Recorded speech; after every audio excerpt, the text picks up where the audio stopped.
I'm Ward Blackwell. Welcome to Front Street 411.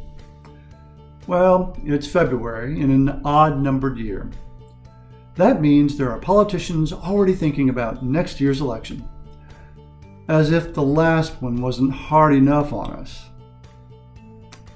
It also means Pennsylvania dentists are busy renewing their licenses. There are a few things about doing so this year that are a little different than in the past.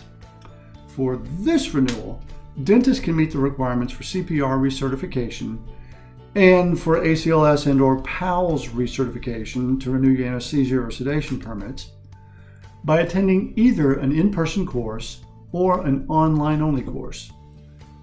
Please note, permit holders who choose to take an online ACLS or PALS course will have to recertify again with a live in-person course within 90 days from the date the governor's emergency declaration is lifted.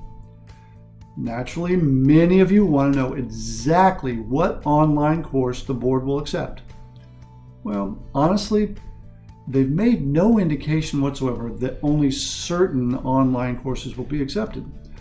So, PDA found a reputable provider called Pacific Medical Training that offers BLS, ACLS, and PALS, and there's a 20% discount available to PDA members who sign up for these courses through a link on the PDA COVID Hot Topics page. All right. Now, as part of the online renewal this year, there's also the survey that dentists, physicians, and a few other providers are being asked to respond to. It came from the Department of Health. This particular survey includes questions about diversity that you may find surprising.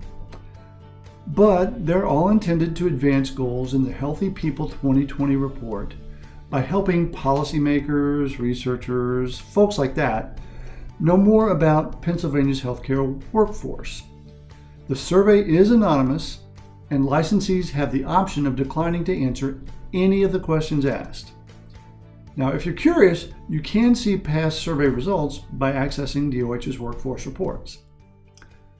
Now, for some of you that have been fully vaccinated, you're beginning to ask things like, if you're exposed to another person with COVID-19, do you still need to quarantine?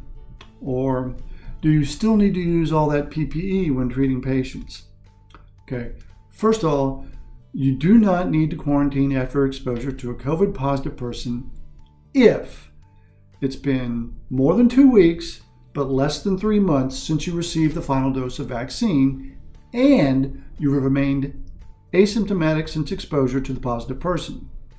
However, if you've been fully vaccinated but experience new or unexplained symptoms of COVID, you'd still need to isolate and get tested. As for the PPE, well, neither the CDC nor DOH has changed their guidance on that since the vaccine distribution began. That may be because the vaccines being 95% effective does leave that small chance you could still get sick.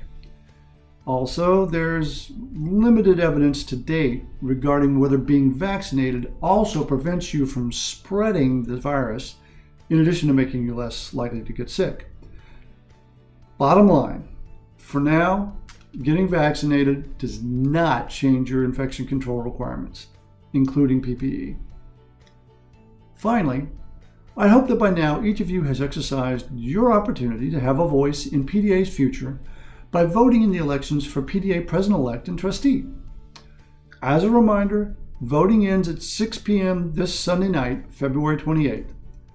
Stay tuned for election results, including the expected runoffs in the ADA Trustee election. Voting in the first runoff will only be open March 1st and 2nd. A second runoff, if needed, will take place March 3rd and 4th. That's it for this week's 411. Better get ready for that March line.